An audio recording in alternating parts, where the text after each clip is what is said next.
You've had quite a few changes in the band. How does this in fact affect you? It creates a lot of hard work. We've been really lucky with this set of 5 people in that it's come together in a matter of a few months, as opposed to like nearly a year for the old bands.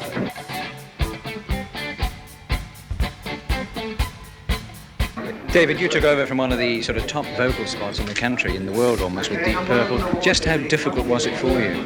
It wasn't too bad really, because the members of the band I was working, were really great human beings. They didn't make me feel as if I was replacing anybody. It made me feel just like a member immediately, We had a jam, and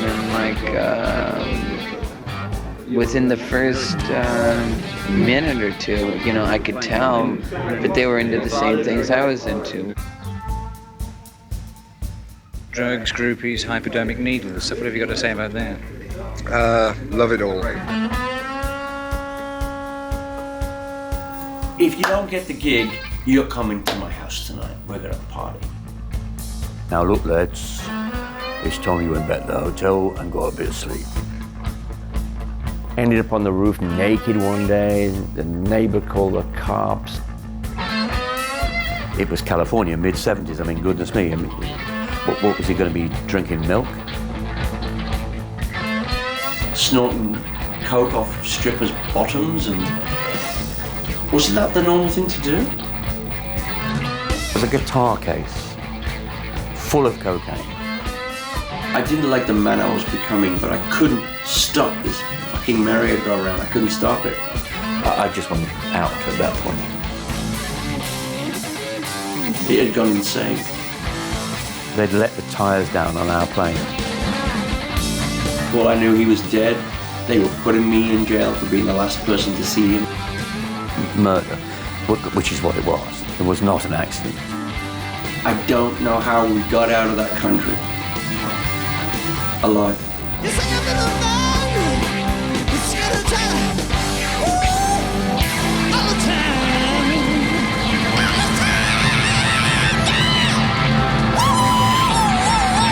That's it, isn't it?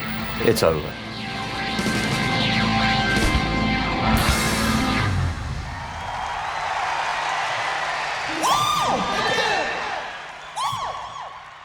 It was like late 72 or even the middle of 72. Trapeze were playing at the Whiskey A Go-Go 3 nights or 4 nights, and I noticed in the audience, John Lord was there one night, Ian Pace was there, Richie was there like separately, and I just figured these guys were really big fans of trapeze, or they were becoming, fans of trapeze, and very vulnerable and naive back then, and the sort of same thing happened in the Marquee in London, and they each came and a couple of times.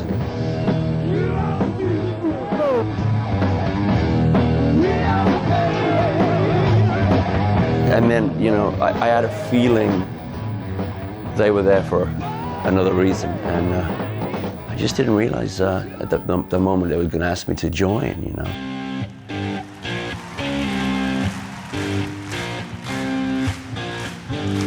And at the time, their album Machine Head and Made in Japan were very, very popular. And Made in Japan was probably the first great live album. And they captured that album very, very strongly in Japan.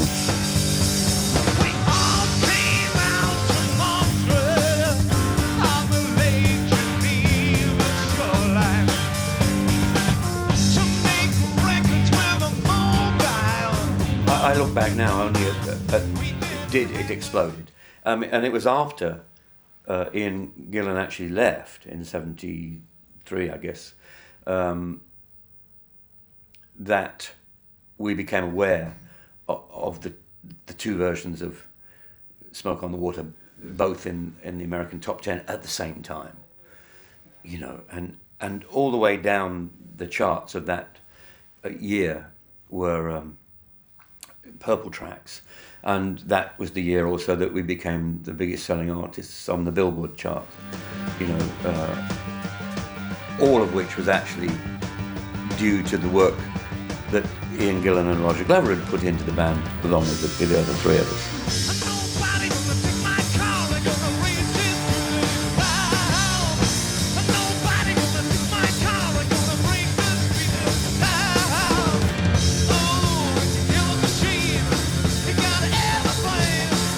Not actually due to Glenn and David.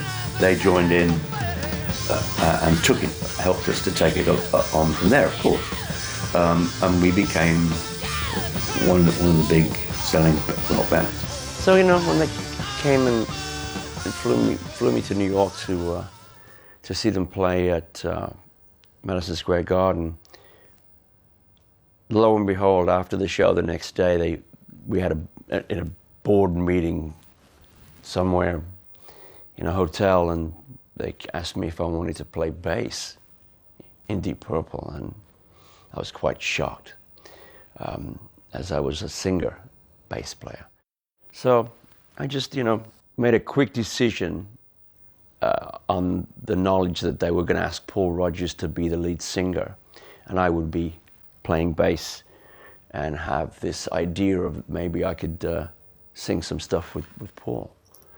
And that was the initial reaction for me joining. So it didn't happen that way because Paul had already started Bad Company. And then, of course, when we got to audition, the only singer we auditioned was a young David Coverdale. David was just a piece of tape to us. He just sent a little tape in and we listened to it amidst quite a few others. And quite honestly, he was the only one that had the vaguest sort of knowledge about what he was doing. That was only 4 bars.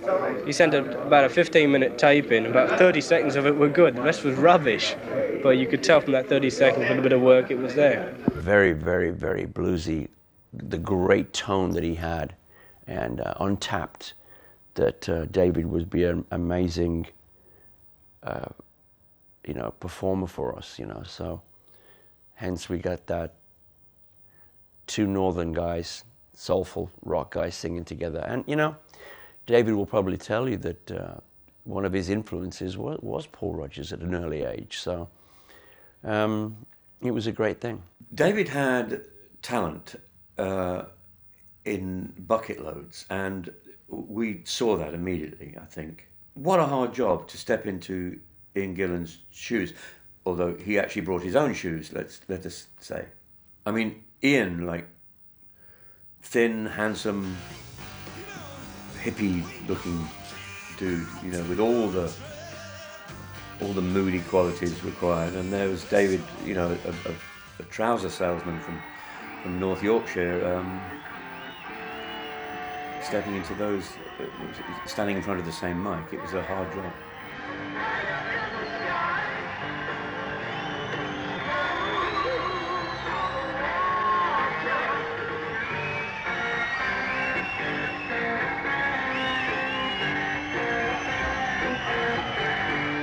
David was a guy that we all thought had the qualities to go all the way, and a very bright man, very funny, and had a great, great tone to his voice. So, you know, and he also had a tremendous thirst for this, you know, we could see that.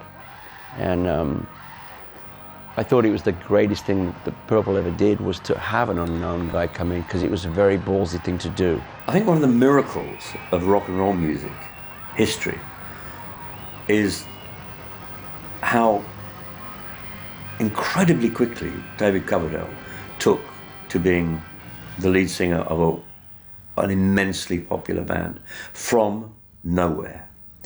More power to him for that. Immense courage, and immense ability, of course, it goes without saying. I mean, within just months of him joining Deep Purple, he'd made one of the best Deep Purple albums and was appearing in front of upwards of 400,000 people at the California Jam. That's some chutzpah, that is.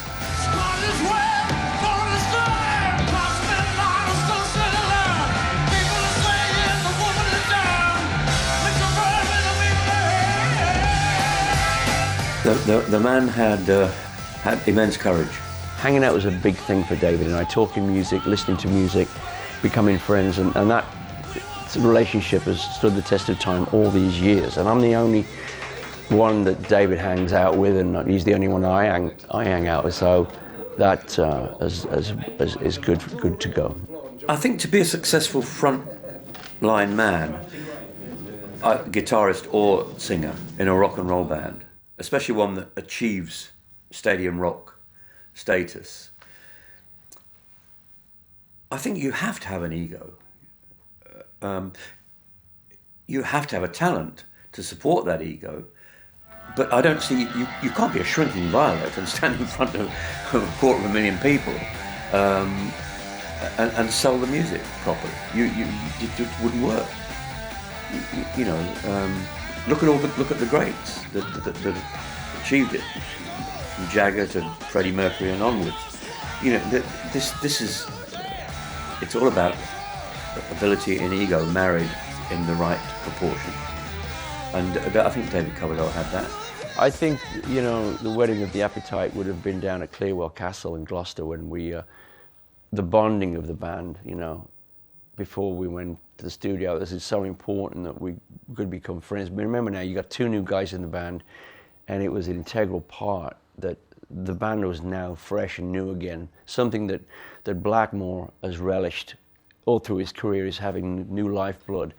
After a couple of years, he likes to change musicians, and this was no different. You only have to listen to Byrne and say, yeah, that guy had chutzpah. Cities ablaze, the stars on fire, woman's flames are reaching higher. We were fools, we called a liar. He is burned.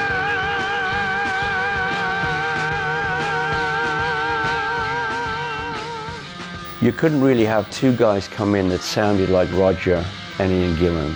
It wouldn't have been the right thing to do, So having 2 guys come in that had a different aspect of singing and playing was a big major key for the album that was to become Byrne. Warning came, no one dead. Others sinking, we stood instead. When it came, no one was spared. Still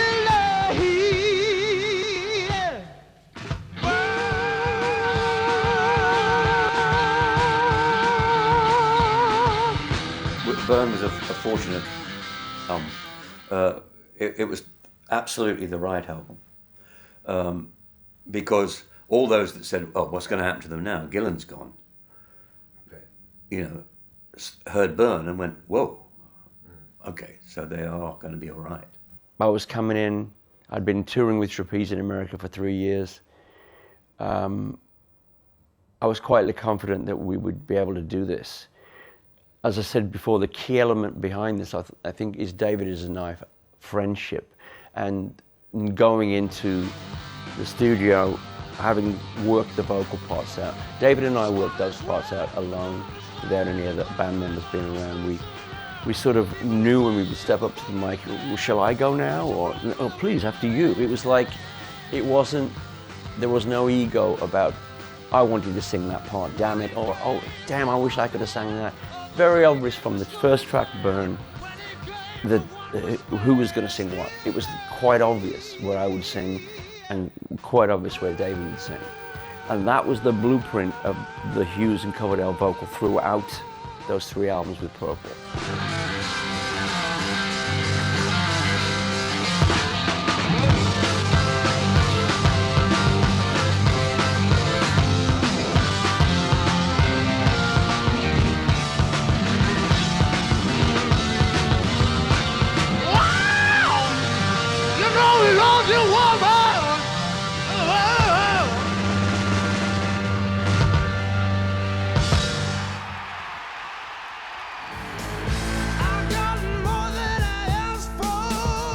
There was a kind of new boy, old boy thing.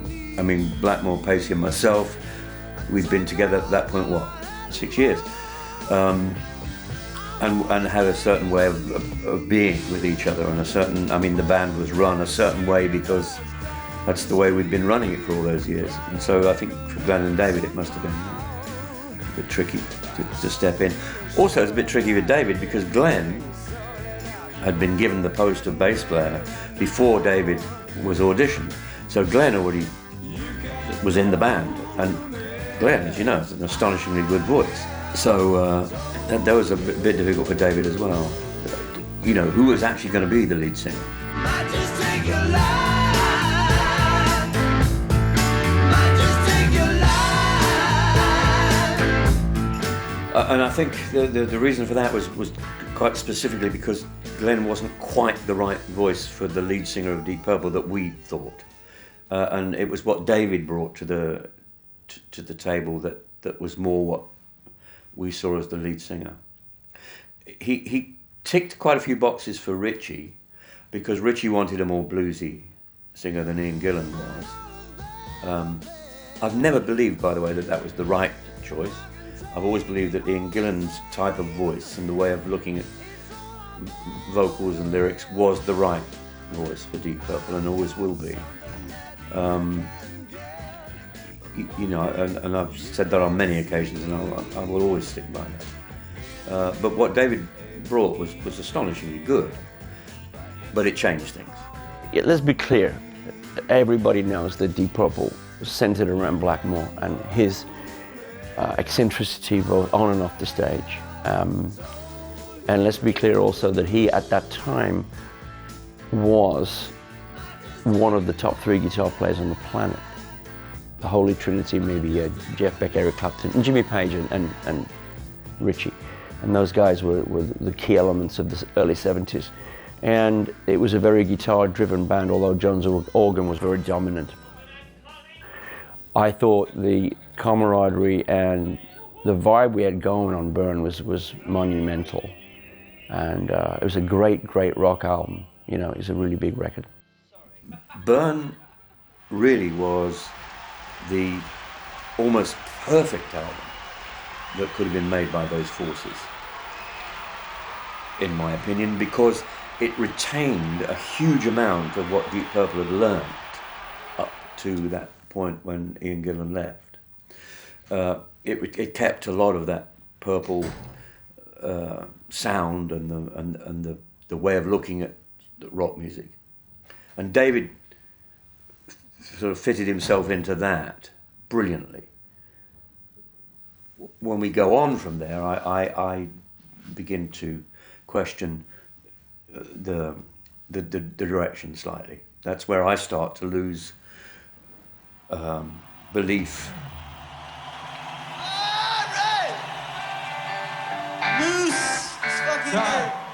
And the direction change drove Richie out, in fact. That's what caused Richie to leave. We're going to do a song which Richie wrote. It's behind us. Yeah. The thing with Burn was we toured America and Europe on Burn. We never got to Japan on Burn, unfortunately. You know, you can see the footage from live performances of the Burn tour, and you can see a young David Coverdale. And if you notice back then, he wasn't introducing a lot of songs. He was still finding his feet. Of course, he's the great commandeering frontman of today. But back then, and nobody ever put a gun to my head to introduce songs. It was just a natural thing for me to do that. And like I said, David and I had a great relationship.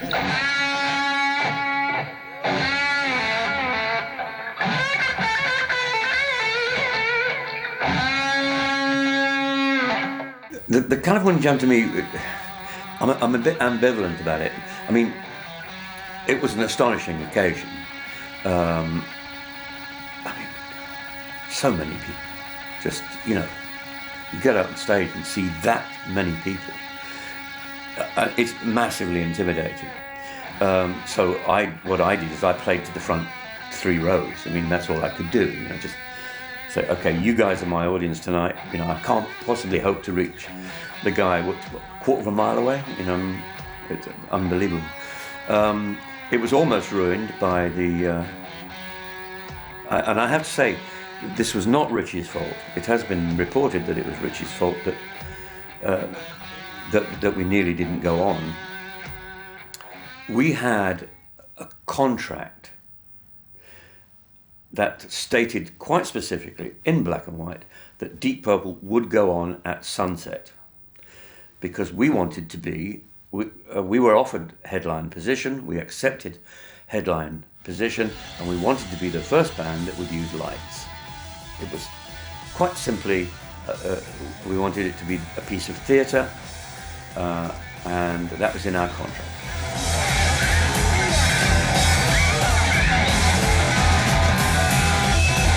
So when they said, we're running strangely early, can you go on in 15 minutes? Richie looked at his watch, looked at the sun and went, no. They came to the rest of the band and we said, no, it's sunset. Richie took it a slightly step further and locked himself in his caravan. So we couldn't go on. And the promoters were ABC Television. And it was being filmed by them, and it was all rather a big deal, and there were 400,000 people waiting until Richie decided that it was actually sunset.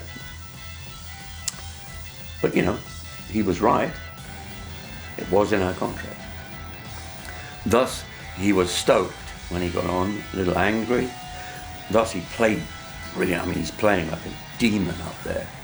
But that unfortunate cameraman that got in his way, and that unfortunate camera that got in his way, ended up costing us, I think, $75,000, but which in 1974 was a lot of money.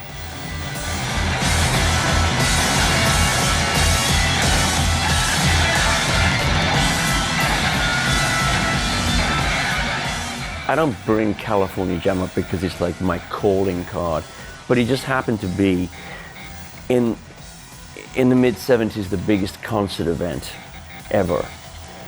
250,000 tickets were sold. I think anywhere between 350 and 400,000 people were there. It was a great moment for the band, hence Rich's smashing of the guitar neck into the camera, and the blowing up of the amps, and some of it was out of tune, and my the white suit I was wearing. It's like, it's there for everyone to see. But that was just part of the Deep Purple well-oiled machine. It was a very dangerous stage to be on. We were all fire and brimstone. You didn't want to be on a Deep Purple stage if you weren't invited. It was like a dangerous place to be. And that was the epitome of what rock music should be. It's not supposed to be polite and yes sir ma'am, thank you, no sir ma'am. It was a big, hairy ass, get out of the way. Any member at any moment could do something volatile, and that's what I love about 1974 Deep Purple, 1975. It was dangerous, and that's how it should have always been. I mean, you can't imagine the California Jam now without Richie destroying the camera with those amazing stabs of the guitar, and B, nearly blowing himself to smithereens with the guitar cabinet going up in flames. Over applied amount of petrol by a rather enthusiastic roadie, putting far too much kerosene in it.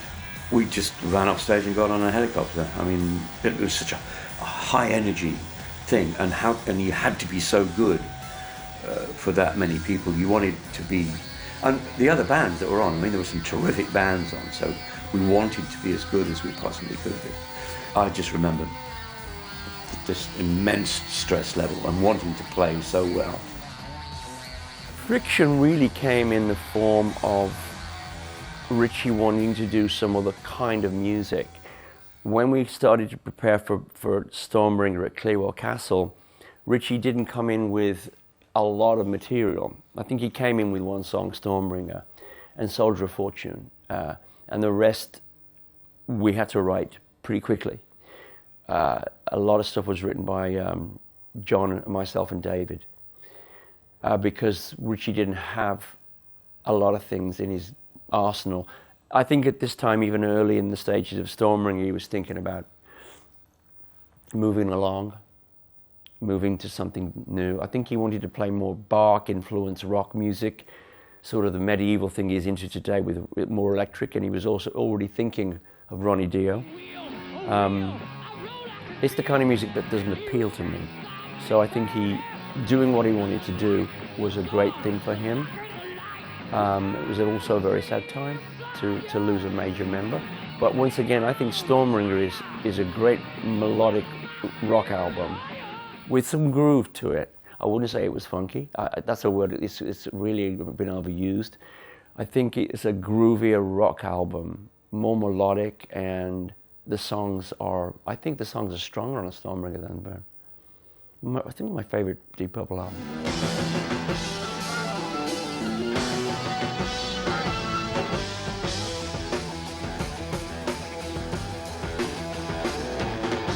I'm, again, a little ambivalent about Stormbringer. It's when I began to think, what are we actually doing here? Where is the band going?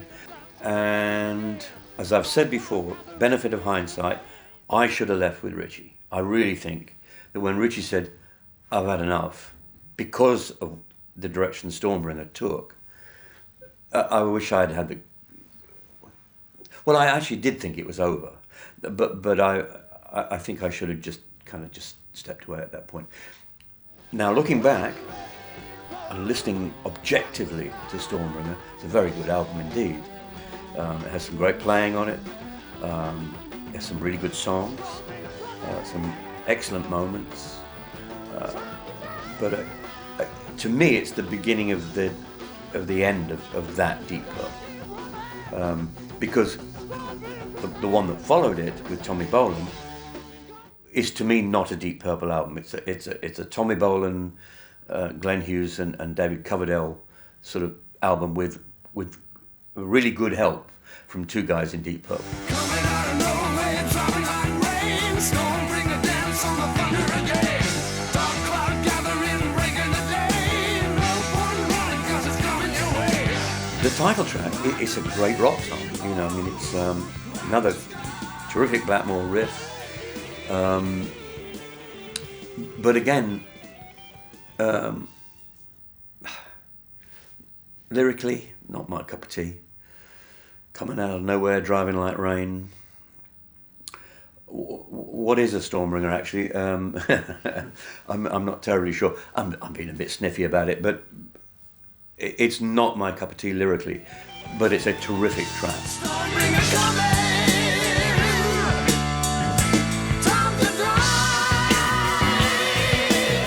You know, we'd already all the band had now moved to LA from England. We'd all got houses in LA, and Richie was out in Malibu, and so was John and David, and I was in Beverly Hills with Ian. We had homes 2 streets away from each other, and it was at this time when we only did one show that winter, and obviously it was the summer in Australia. I'd never been there, and Purple had been there before. We flew out for this one gig in Sunbury, and it was raining. I remember that. It was like a mud fest. I just remember being about as jet lagged as I've ever been, because we flew straight down, did the show and flew off again. I mean, astounding to be asked to do that kind of thing. It wouldn't happen now. Saturday night, Sunbury 1975, and the vibes are really good here. The temperature's way down. I think it's about 14 degrees on the Sunbury Rock Concert site.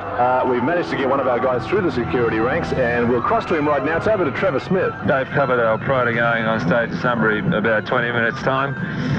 What's your impression of the festival so far? We've got great vibes here. It's a really nice atmosphere.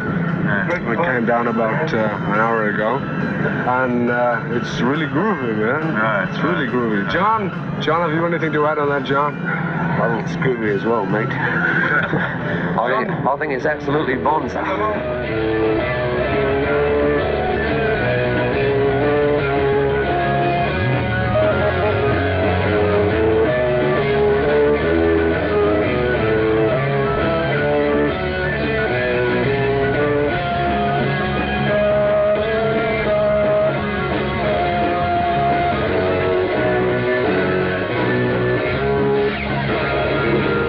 Can I ask you what you thought of Sunbury? Really good, really good. You enjoyed it despite the mud? Yeah. It's like you're packing in for the day. Yeah. Did you enjoy Sunbury? Yeah, no worries. What was the best thing about Sunbury? Sex. The music, the atmosphere, it's terrific. Beer, the mud, the mud. The beer. Oh, no, that was I'd say the beer. No, the mud. It was a one-off show. We flew in and we flew out. But at this time, this is the time when Richie was debating whether he should leave. And I think he knew it at this time. I think some members might have felt some friction at this point. You have to remember that by 1974, the band was 6 years old, which at the time was a long-lived band. You know, I mean, some bands didn't last more than 10 minutes, you know, let alone 6 years. So, and I felt that I was fighting a slightly losing battle against, I didn't have the courage, I have to be honest with you, I didn't have the courage, I think, to leave myself. Although, when we got later on into Richie leaving and deciding to put another guitarist in, that's when I fought a long battle against. I just wanted out at that point.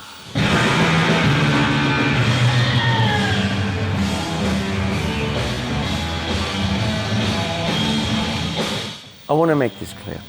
I was very privileged and proud to play with the members of Deep Purple, the Mark III generation. I was not a major fan of Mark II Purple. It wasn't the kind of rock that I listened to growing up. It was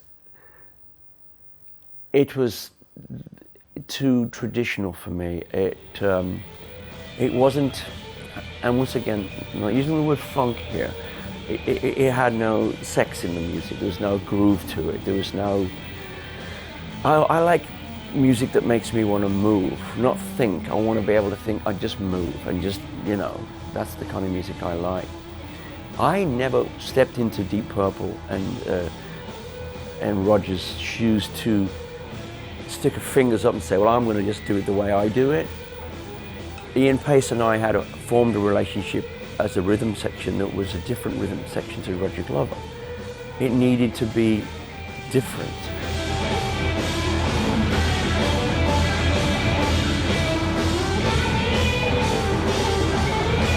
Ian Pace in 1971, 72 and 73 was the greatest percussionist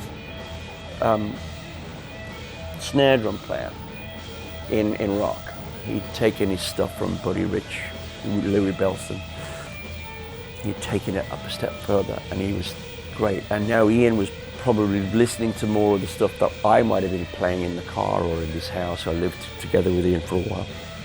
He was becoming more interested in probably the groovier music that I was listening to. I'd have to say that was a fact.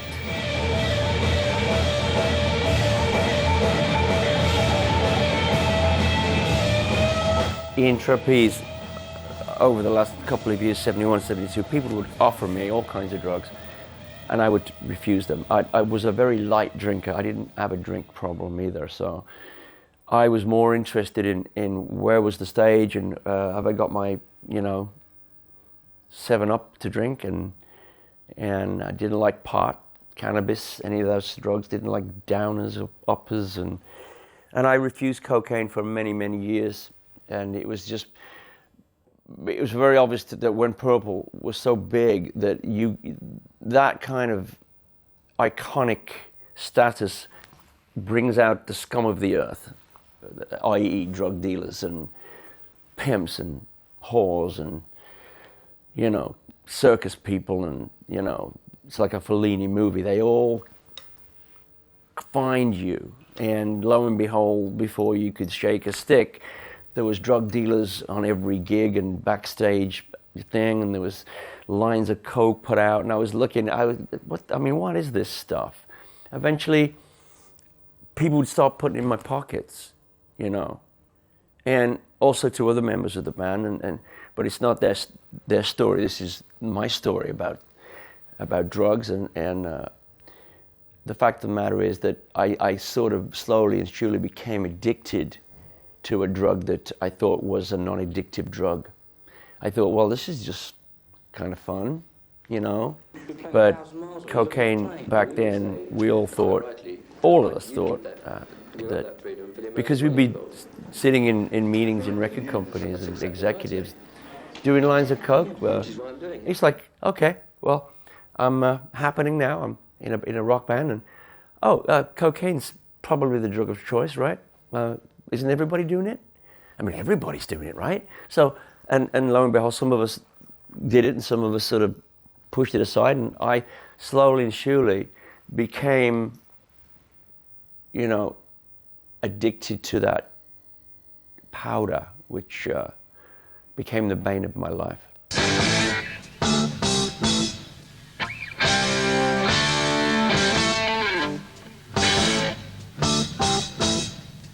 I became aware during the recording of Stormbringer of the kind of problems that Glenn had with substance abuse, and I'm not saying that the rest of us were squeaky clean. Ian Pace, who never took a drug in his life, unless you call alcohol a drug, of course.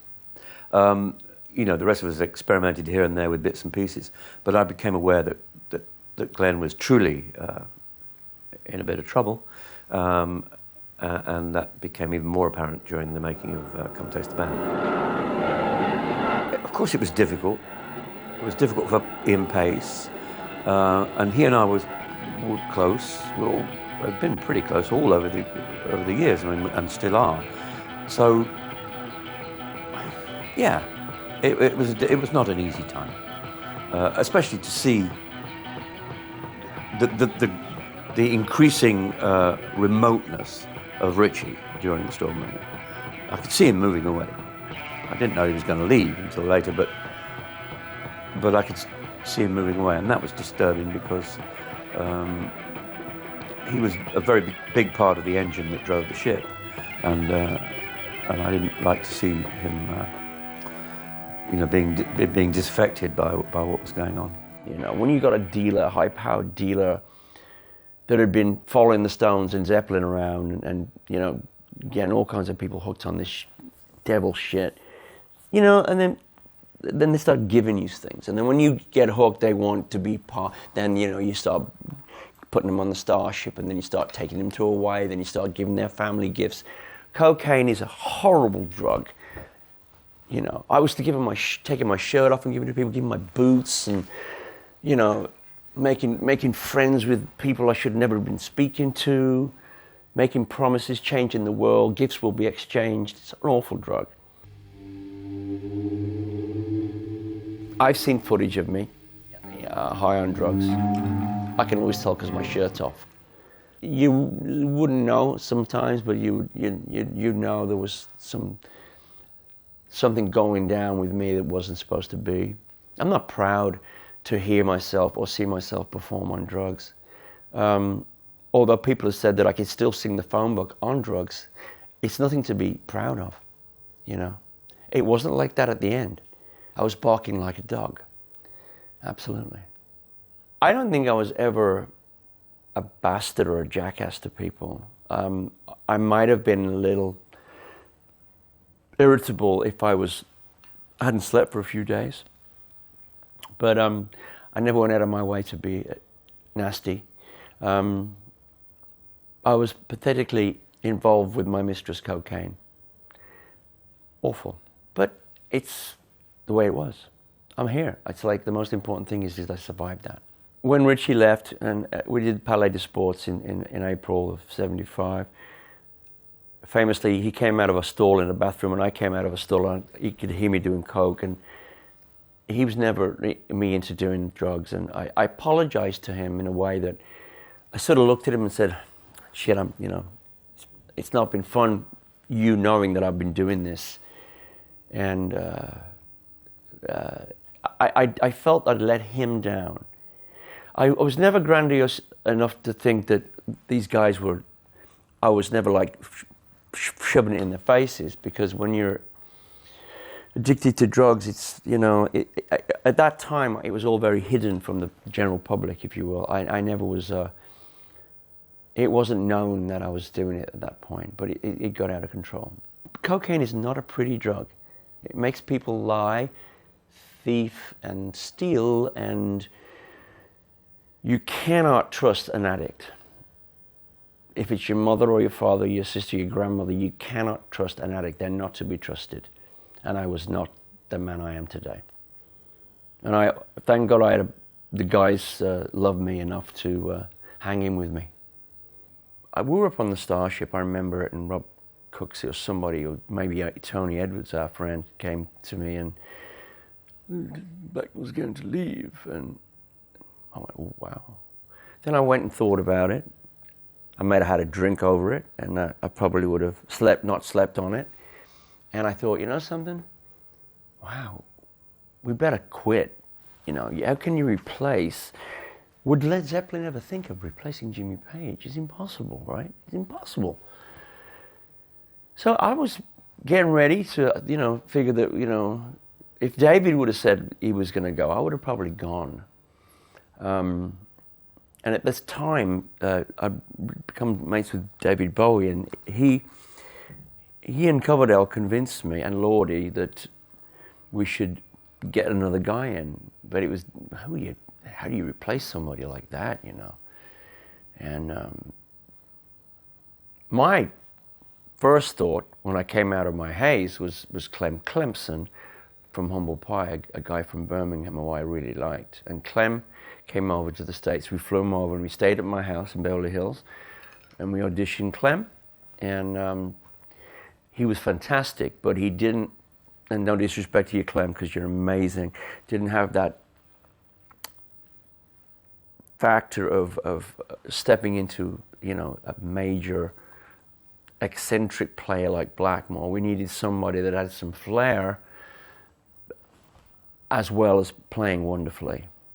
Clem played absolutely wonderful, but it wasn't quite right.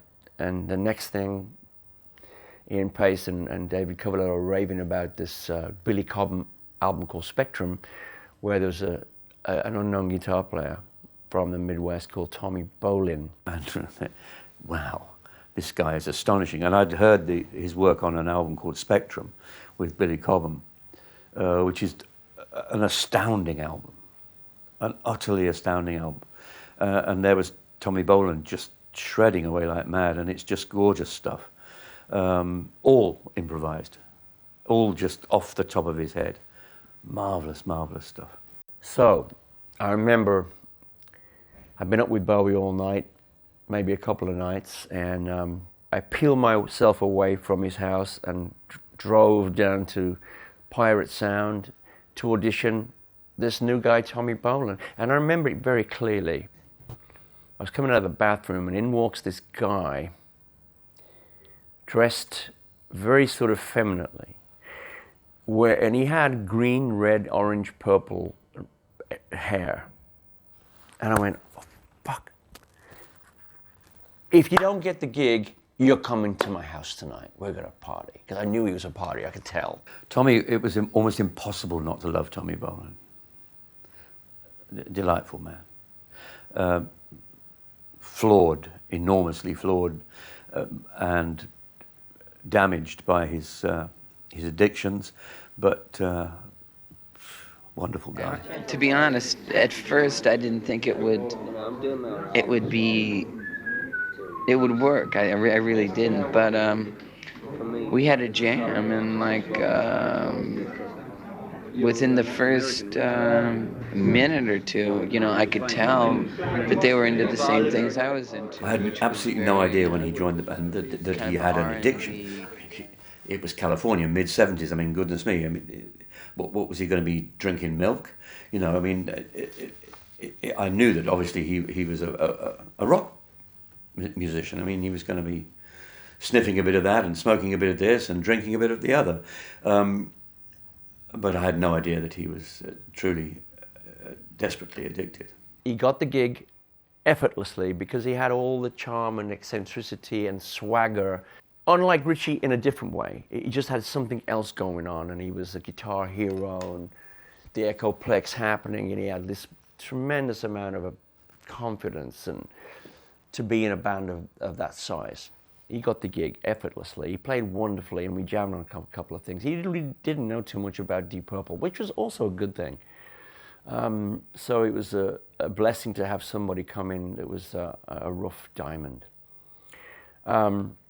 So he came to my house. He didn't leave for about a month, and I put him up at my house, and then Tommy eventually found a house, and But now I had also a friend who we could party with and drink with and have fun with and hang out with, and we didn't really do anything but leave. We stayed in that house the whole time and just, you know, wrote a couple of things and went down and started to rehearse with the rest of the guys in Purple for what was to be an album called Come Taste the Band, you know. And Tommy was drinking one night and he was quoting this, come taste the wine, come hear the band. And he mixed it up and said, come taste the band. And that's the name of the album. It was just a slip of a drunken slur one night. The best thing one can say about Come Taste the Band is that if you listen to it now, it's a surprisingly good album. It's terrifically well put together. It, like I said, it's wonderfully played. Everybody's playing well on it. It's wonderfully sung. Tommy's guitar playing is par excellence. Pacey's drumming, absolutely at the peak. And the worst thing you can say about it, and it's not that bad, is that in most people's opinion, it's not a Deep Purple album, but it makes a terrifically good rock album of the period. It's very much of the period. In fact, I think it's a bit ahead of its time. Don't forget what was happening back in England at the time was the beginnings of punk, you know, and bands like Purple, which were viewed as sort of huge, pompous rock edifices, you know, that were being sniped at by the punk, and probably quite rightly, by the punk revolution, which blew all the kind of stuff that we believed in away. So the fact that it was made at all at that time is fairly remarkable, considering that Richie had left and that Tommy was a compromised musician. And very shortly after, sadly, not that long, he was dead. So, you know, it's important to remember that the circumstances in which it was made, and it's a terrific album under those circumstances. It's a terrific album under any circumstances. All right, here we go. A couple of songs for you. Come on. Those songs were written in rehearsal over a period of about a month. I'd written also some songs which didn't make the album, which went on my solo album, Play Me Out, which were a little bit too soulful, I thought. But Come Taste the Band really is a far cry from anything Deep Purple had ever done before. Now you've got three new guys, if you will. You've got Coverdale, Hughes and Bolan, and you've got the two old guys from Mark II, which is Ian and John. Now Ian Pacey's drumming is now changing again.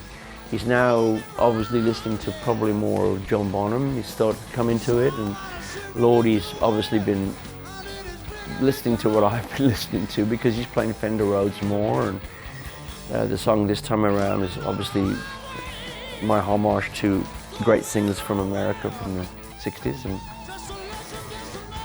the Gold Coast Post changed again on Come Taste the Band.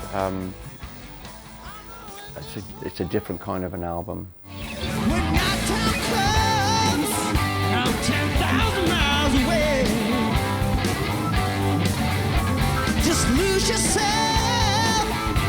That period for me, the start of Come Taste the Band, was when the wheels started to go off for me.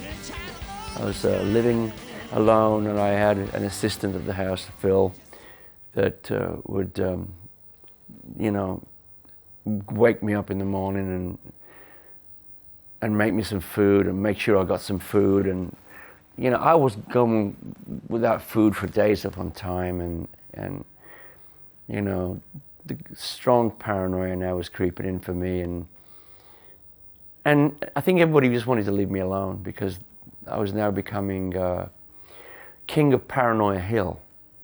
You know, I would hear noises in the night. I would run out of my house with a gun and look around for the boogeyman, and ended up on the roof naked one day. The neighbor called the cops. It was, you know, I was now becoming a fiend up on that hill. where I lived. The world around us hangs down. I still think, you know, that Come Taste the Band with Tommy's beautiful. He's a beautiful man. And he hid a lot of his darker drugs from us. I mean, I wasn't privy to a lot of the stuff that Tommy was doing, but later on I realized that when he was nodding out or scratching his face, that's the opiates and the heroin and stuff like that. Tommy wasn't really doing a lot of that stuff around us. David and I were still best mates, but he was becoming concerned for me and Tommy, you know, that we were going off the rails. But once again, you know, wasn't this the norm for rock stars and movie stars to be, in the mid-70s, to be doing cocaine off plates in restaurants and in boardrooms across America? Wasn't that normal? It was, wasn't it? I think it was normal. Everybody else was doing it. Every other band that I knew that was doing really well was snorting coke off strippers' bottoms, and wasn't that the normal thing to do? I think it was. Yeah. This is a song for you all, everybody. A song for everybody. This is a song called You Keep On Moving. For me, it was a difficult period because I had to go home. We were making Come Taste the Band. We were pretty much halfway through the album, and Tommy, God bless him, he'd called someone in America, in Boulder, Colorado, to send him some coke, some very high, pure cocaine, an ounce of coke. And it had obviously arrived via a book with the pages turned out, and somebody had sent a coke. And at this point, I was the elephant in the room. Obviously, everybody was told in Germany, don't give Glenn any drugs because he's insane.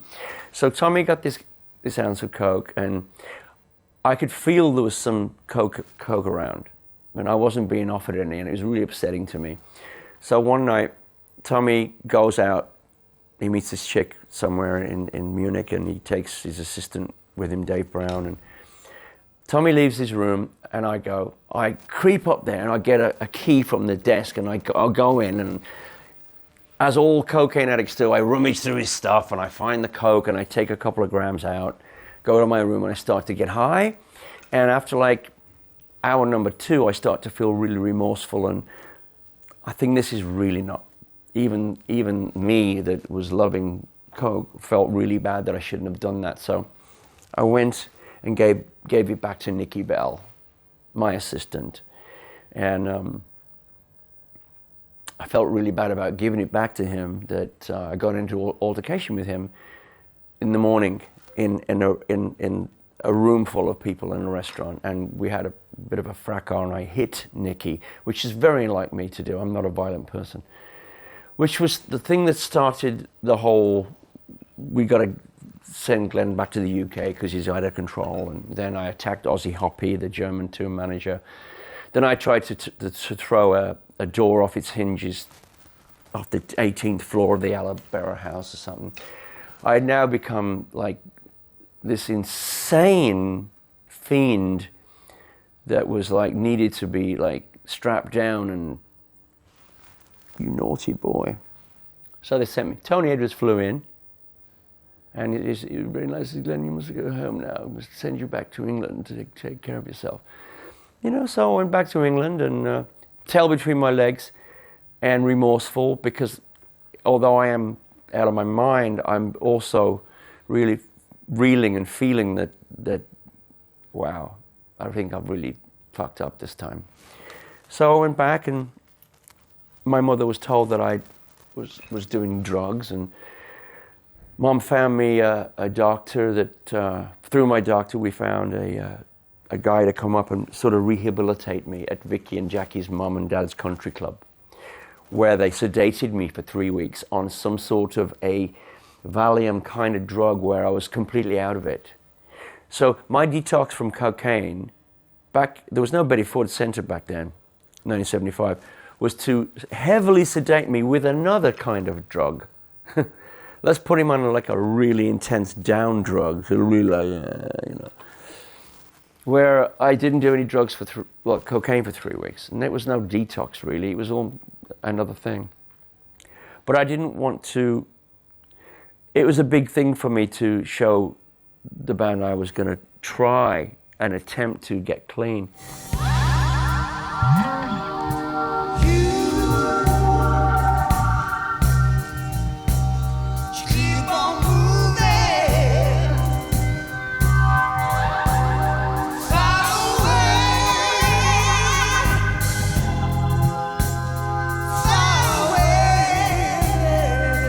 The thing about a touring rock and roll band is this. Of course, you're young lads, reasonably presentable looking guys with a ton of money in your pocket, and you're miles from home, and in some cases you're as I was at the time, technically a bachelor. My first marriage had gone sky high because of the lifestyle. So of course you're going to have fun. I mean, it would be ridiculous to expect you not to have fun, but you have an obligation, because when someone buys a ticket to see you play, that's a contract with you that says, and the contract says, that guy will be able to play when he gets on stage. It's name a game, I mean, it's what you do. It's a contract that I have to be honest, I had always considered sacred. I'm not goody two-shoes, by no means. But I rarely, if ever, allowed my off-stage antics to affect my on-stage ability. What was happening with the band was I didn't like to see. And that was, and I know David Coverdale felt the same, of course Pacey felt the same. But Tommy and Glenn were occasionally compromised on stage. Not always, but occasionally. But once is more than enough on that level. They both do it, but they were both so deep into what they were into that it was impossible to, get them out of it. If I was to tell you at one point, there was a guitar case full of cocaine, which was toted around the world for us by a guy who owned that cocaine,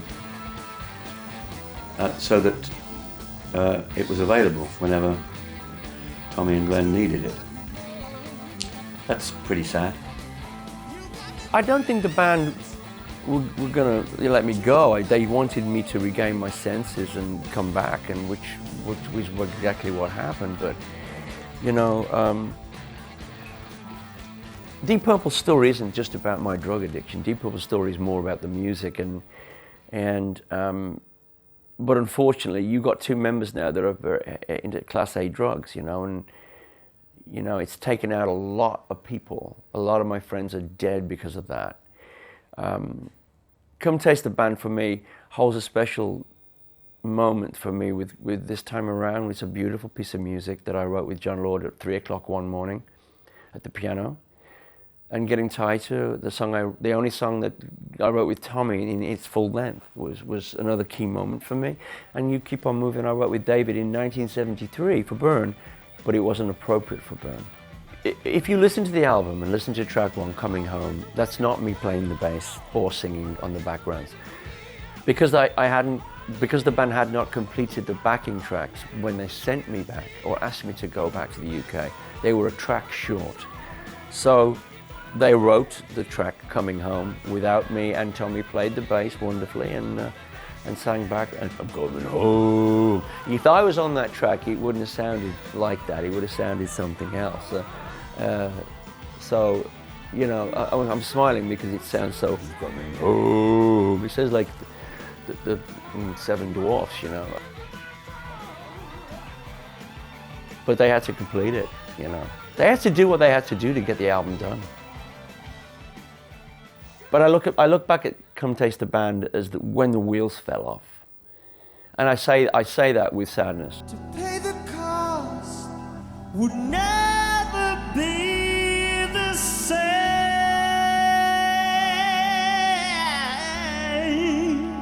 especially when I listened to This Time Around, because the wheels were really coming off now. And if you listen to the lyrics of that song, it's painful to me that I was losing. And I'm not talking about music now, I'm talking about I was becoming a desperate man that was really sadly in need of help, you know, and I didn't know how to get it. There is no one to blame. There's no woman, dealer, guy, it, thing that I can go, it's all your fault. It's all my doing, because I wasn't born thinking I want to be a raging alcoholic drug addict. I want to run amok. I want to be a whirling tornado across the world, and I want people to go, well, there he is. That's the guy we've been talking about. That's not the guy I want you to remember. I want you to remember me, or think of me, for my work as an artist and a singer and a bass player and producer and a performer. I don't know how I survived the mid-70s, never mind the 80s. I don't know how I survived it. Tommy didn't survive. I don't know how I did survive. You know, I came out of this detox. Pretty much every week the doctor would come up to me, psychiatrist fellow or whatever. It wasn't really a detox thing, because I was just out, and then this doctor would come up and talk to me about my behavior and how I should go about my business and recapture my thing back in the band. So he said to me, when you go back, you must apologize to each member and say, I'll never do that again, sir, 3 bags full, sir, which I did. And I think the butterfly ball was, can Glenn go on stage and is he not going to freak out? And, you know, it was my sort of, I'm back and, you know, let's see what happens. And I walked on the stage of Butterfly Ball with my hands in my pockets and I sang that song. And I guess everything was fine. It looked fine to everybody, you know. So, you know, that was the start of me coming back. I think Butterfly Ball was, in essence, a re-audition for Glenn to see if he could still cut it live, because he'd been poorly.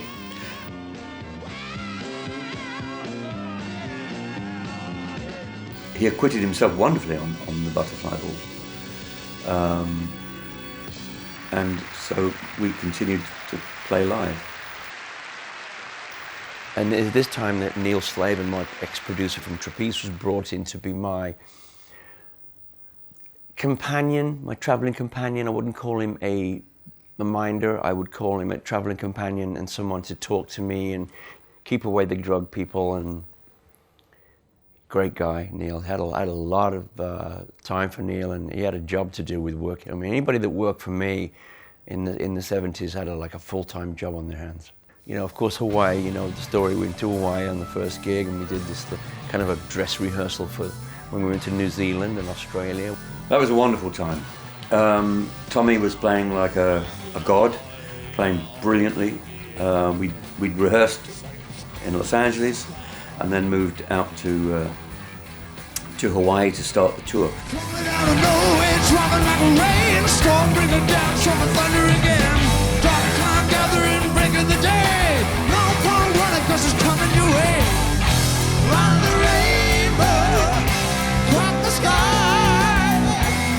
What a great place to start, you know. I mean, we were about a week at the Kahala Hilton in Hawaii, and marvelous.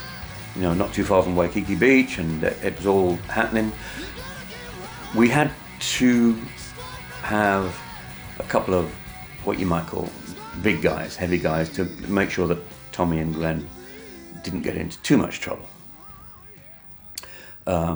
To occasionally be able to sort of pick them up by the scruff of the neck and say, now look lads, it's time you went back to the hotel and got a bit of sleep. So that's what we had. They travel in style with wives on standard flights. All have personal managers traveling with them. We went on down to New Zealand, where we had a wonderful concert. A little bit of trouble with Tommy and and Glenn, but you know, not too much. All of those shows were spectacular. As you know, you can hear the Australian stuff and some folklore, great gigs. And back then, in those days, there was no drugs in Australia. You know, we didn't, you know, and that was great. And remember now, it's not like I wanted to do drugs every day. It was just there. They were there. So there was no, you know, basically it was just a couple of drinks, and there's a lot of shenanigans going on as far as fun. Tommy and I would chase each other around the car park of every hotel and be giggling on the floor like, yeah. It was all great and funny, and bonding was great. Tommy and I would go off alone together and hang out, and we were really tight without any drug activity, and it was fun. And then we went to Indonesia, and it all went very pear-shaped.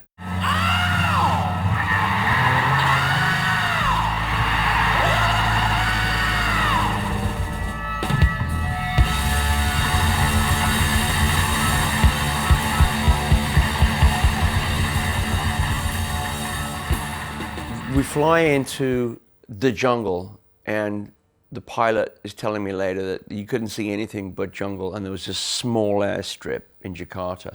Very, very, very horrid landing.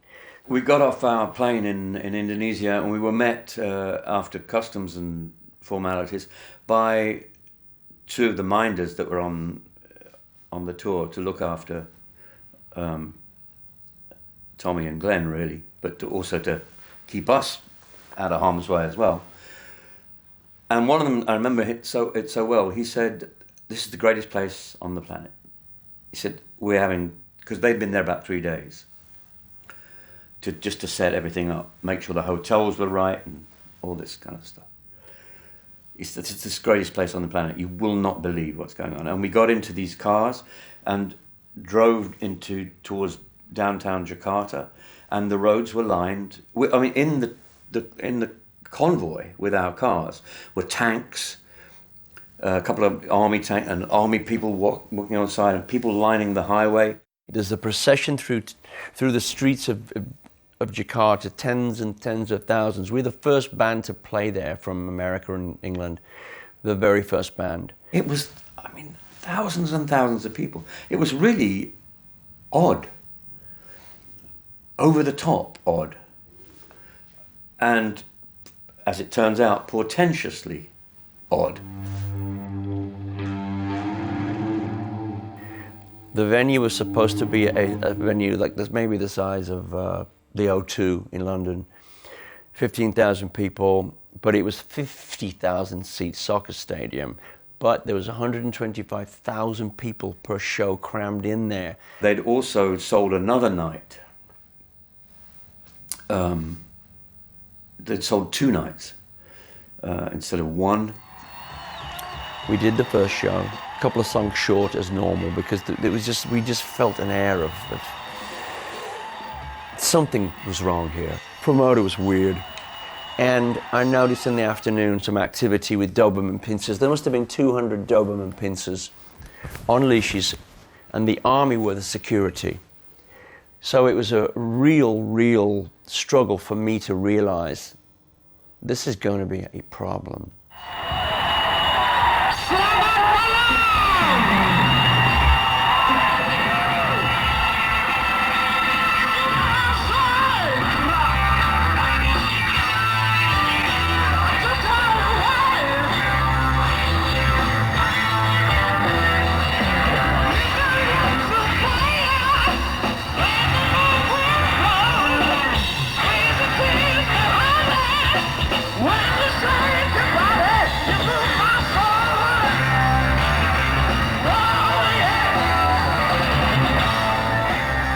After that show, there was a bit of a party in my room. A couple of girls was in there. In the room was Neil Slavin, Patsy Collins, and Paddy Callahan, our security team. And talking to these birds, you know, and Patsy hit Paddy for maybe questioning one of the women in a way that he shouldn't have been talking to her or something. And they had a bit of a fracas. Also, Patsy hit Neil Slavin, my assistant. And Patsy left the room in a huff. He just left the room. 30, 40 seconds later, I left the room to see where he'd gone. There was an eerie silence. He was completely not there. And so we carried on partying. And our management found out that we were only going to be paid the original sum that we had agreed to go for to play to 20,000 people. So there was a bit of a fight going on there and about that, which ultimately led, I have to say, it was that led to the death of one of those minders.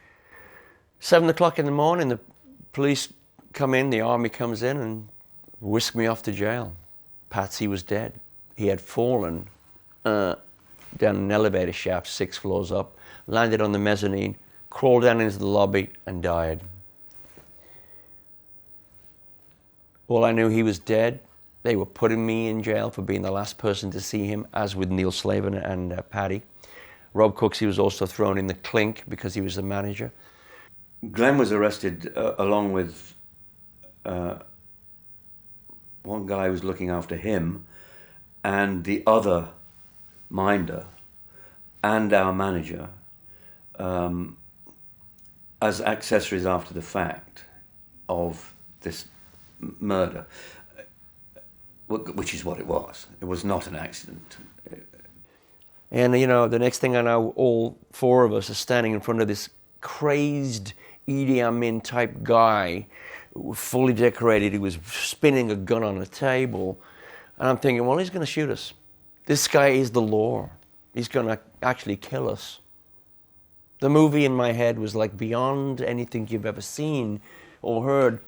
And lo and behold, out of nowhere, these 2 women who obviously were prostitutes came in that were with us and said, oh no, he fell down the elevator, you know. It was all pretty much set up where one of us were going to be killed. The guy's name was Patsy, and he was pushed down a lift shaft after. He was seen having an argument with someone. And there was a badly functioning lift which had been closed off to the use to the rest of the hotel. So that's where it took place. To throw Patsy Collins, a well-trained English security man, well-trained, must have taken 5 or 6 guys to throw him down the elevator shaft. My spin, and I've told Rolling Stone and other magazines that he was captured and thrown down the shaft.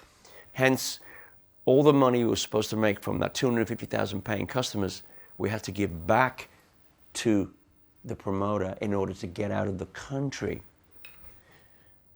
The only thing we had left from Patsy was his shoe. I had it in my hand, and that's all we had left, was a shoe. And Paddy stayed on to take Patsy's body back to the UK. Awful experience. It was the worst. Number 1, my friend is dead. Number 2, I'd seen movies about people being thrown in jail in foreign countries where they threw away the key. It was beyond a movie at that point. It was like, this cannot be happening. Am I awake? And they let me out the next day to do the second show with an armed guard on me on stage, pointing like, not, you know, like, and as soon as I came off the stage, put me back in the threw me back in the clink. I remember playing the second night under huge duress. You will go on, was what we were told when we didn't want to go on. And I think we played 40 minutes with heads down and tears in our eyes, really. By the time we probably got to I Need Love, they let the dogs loose. And I saw people being maimed, bitten, screaming, kids, grown-ups being bitten by Dobermans, trained Dobermans. It had gone insane. They'd made an astonishing amount of money, the promoters, over what we've been paid to be there. No wonder they gave us a ticker tape parade when we arrived. They must have been laughing all the way to the bank. Then at the airport the next morning, they'd let the tyres down on our plane, and so we couldn't take off without getting them changed and pumped up. Then they said we couldn't have the equipment to do that without paying more, so we had to pay thousands and thousands of dollars to get the equipment from the airport and they wouldn't let any of the airport workers do it. So the co-pilot and the flight engineer and with four of our roadies under their tutelage changed the tyres on the plane. I don't know how we got out of that country. I don't know how we got out of that country alive. Well, one of us didn't get out. The band did go back.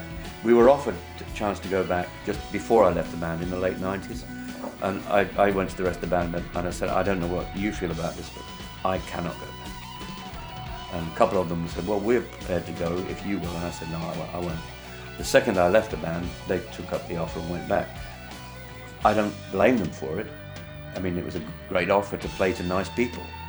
It's not the people they were playing for that we were playing for that were the problem. It was the, Madam's thugs and the promoters' thugs.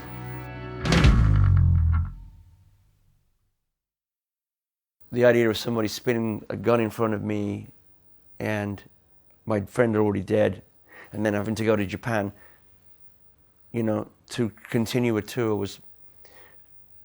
I started to drink pretty heavy at this point. And Tommy in Indonesia had been given morphine by the promoter, and morphine had sent Tommy into a very heavy sleep, and Tommy had fallen asleep on his arm like this. And can you imagine falling asleep on your arm for 8 hours, completely numb? He could only make a sort of bar position to play. So he had several guitars tuned to several different keys, and I was able to get through the concert. Got through it pretty reasonably, but it was disappointing, and it must have been disappointing to the Japanese fans.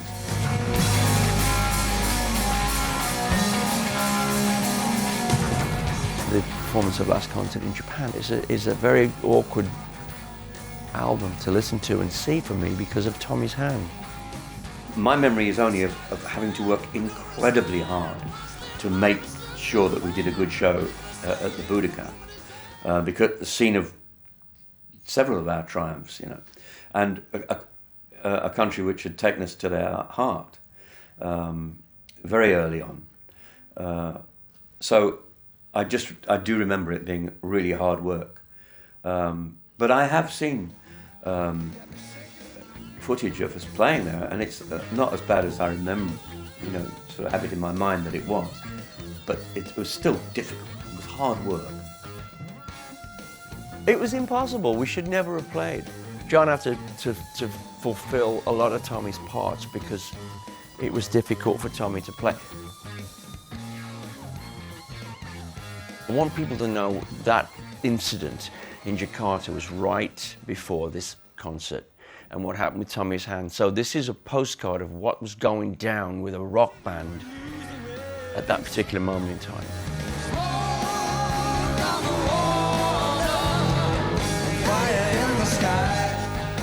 The key element for me is just to see Tommy alive, although he wasn't playing great because he couldn't. It's the only one of the moments we've got of him on film, So the beauty of Last Concert in Japan is that we have something with Tommy on film. Not the greatest, but we have something, and it's a postcard from 1975 in December, when everything was going to hell. It was to be the last concert we did before we went home for Christmas, and yeah, it was. As I said, it was difficult. It was difficult. It's difficult, and it's the way it is.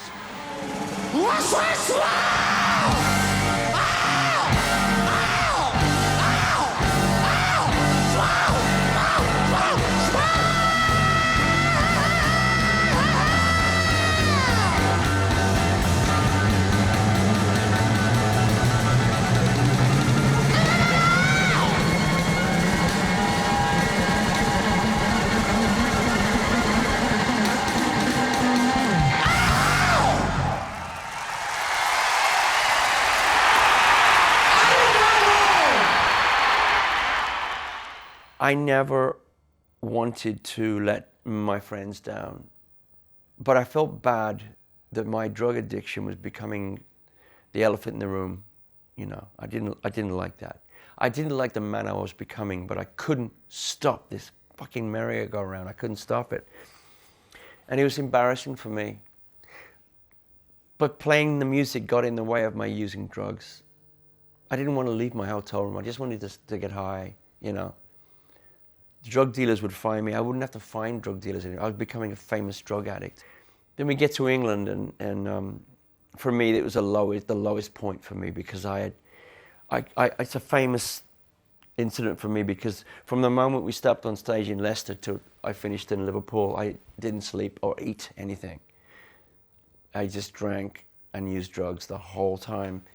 And come Glasgow, John Lord had to literally pull me on the stage to finish the show. I was so out of my mind. I couldn't breathe. I was in fear of losing my life. And this isn't about Glenn the musician anymore. This is about Glenn the person. I'd become everything I didn't want to become. And I couldn't wait for it to finish. And it finished in a grand style of like that last note in Liverpool would be the last note that Mark IV would play. We played in a concert hall, an old cinema, I think, in Liverpool. And I remember a remark from Glenn to the audience, which was something like, and spoken in a rather terrible American accent. As Glenn was from Cannock, which was just down the road, you know, you thought, what are you doing? He sort of said to the audience, I'm so sorry we're not playing very well, but we're tired and we're jet lagged, something of that nature. And I remember spluttering to myself at the side of the stage thinking, you can't say that to people. And speak for yourself when you say we're not playing very well. I was working like a Trojan to try and, make this work. Interesting allusion there, because in America a Trojan is a prophylactic. So, but I was working really hard, and Pacey was playing like a madman just to keep it all together. Coverdale singing his socks off.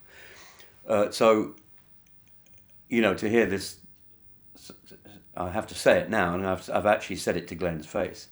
To hear this guy who is extremely high on various substances telling the audience that we weren't playing too well, kind of rankled a little bit. So came off stage. I went straight to my dressing room, I was sharing with Ian Pace, and I said, Ian, that's it, isn't it? And he went, yeah. I said, that's absolutely, that's the end of this band as far as I'm concerned. He said, he said, why are we doing this to ourselves? So he and I just shook hands and said, it's over, thank God. About 10 minutes later, bless him, Coverdale came in, hair all over the place, like big blustery guy that he is, and he said, I'm leaving the band. And we said, David, there's no band to leave. No, bless him. And he went, and he sat down, and the three of us shook hands.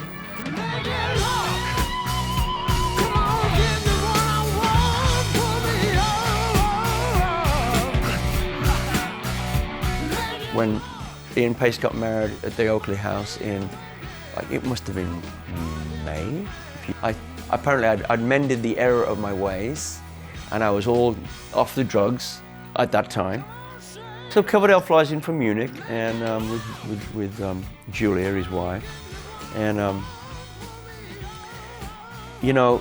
talking about making another album with the guys, and he says, haven't you heard? Haven't no one told you? He said, I've left the band. And I was like, ooh, no one told me, He told me that the band had broken up, and it really didn't shock me that much. I just thought, okay, well, I'll go make my own album now, I'll go make my own piece of work.